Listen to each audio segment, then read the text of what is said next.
In this video, I am going to show you how to fix analog stick drift on a PS4 controller. For this, you can consider these steps. Number 1. Reset your PS4 controller. Resetting the DualShock 4 can solve a lot of issues that suddenly pop up. If a soft reset does not work, try a hard reset.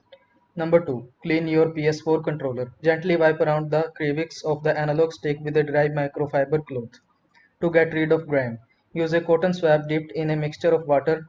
If you see dirt that you can't reach, you can use pressurized air to dislodge it. Number 3. Get your PS4 controller repaired or replaced by someone. If your controller is relatively new, it may still be under warranty. Go to the PlayStation Hardware and Repair page, choose DualShock 4, then follow the prompt to see if you quantify for a free repair or replacement. Number 4. Disassemble your PS4 controller to clean the analog stick.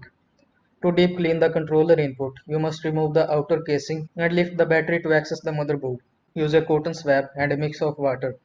Do not use pressurized air on the interior parts. So, I hope this video was helpful to you. Don't forget to like this video and subscribe to my channel for more this type of content. Thank you so much for watching.